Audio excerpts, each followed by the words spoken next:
Hello friends, इस video में हम बात करेंगे भारतीय संविधान से जुड़े एक सिद्धांत की, जिसे कहा जाता है आभासी विधान का सिद्धांत। इस सिद्धांत में यह कहा गया है दोस्तों कि जब कभी व्यवस्थापिका द्वारा किसी कानून का निर्माण किया जाता है, ठीक है दोस्तों, और वह व्यवस्थापिका जब उस कानून को बना रही है तो कानून बनाते समय वह कानून बाह्य रूप से ऐसा प्रतीत हो रहा है कि वह अपनी सीमा शक्तियों में रहकर वह विधायिका उस विधि का निर्माण कर रही है, लेकिन वास्तविकता में वह संविधान या दूसरी व्यवस्थापिका की शक्तियों पर अतिक्रमण करता है।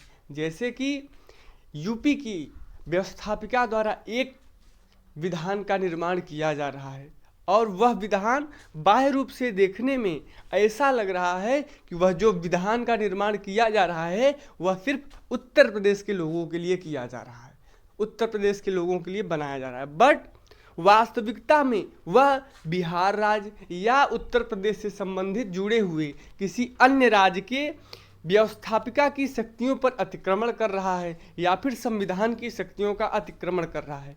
तो ऐसी स्थिति को, ऐसी वह जो विधान बनाया जा रहा है, ऐसी विधान को आभासी विधि कहा जाता है।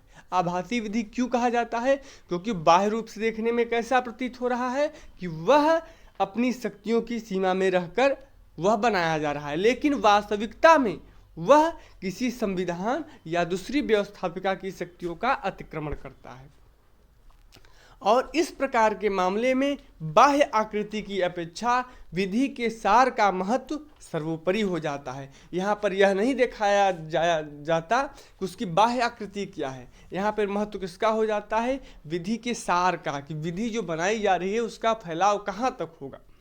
भारतीय संविधान इस प्रकार से कानून बनाने या विधायन की अनुमति प्रदान नहीं करता, और भारतीय संविधान क्या करता है? वह कहता है कि ऐसे प्रकार के कानून न बनाए जाएं जो किसी अन्य व्यवस्थापिका या भारतीय संविधान का अतिक्रमण करें, तथा उच्चतम न्यायालय या उच्च न्यायालय इन्हें निरस्त कर सकता है।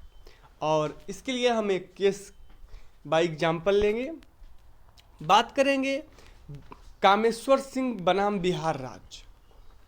इसमें इस बिहार भूमि सुधार अधिनियम 1950 बनाया गया बिहार सरकार की तरफ से, और इसे किस आधार पर चुनौती दी गई? कि आभासी विधि के आधार पर चुनौती दी गई।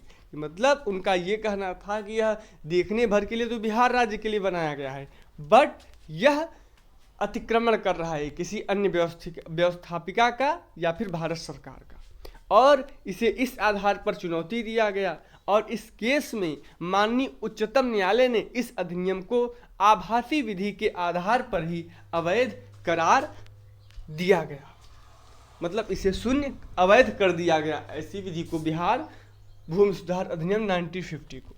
इसलिए कहा गया है कि जो कार्य प्रत्यक्षतः नहीं किया जा सकता उसे आप अप्रत्यक्षतः भी नहीं कर सकते। थैंक यू दोस्तों।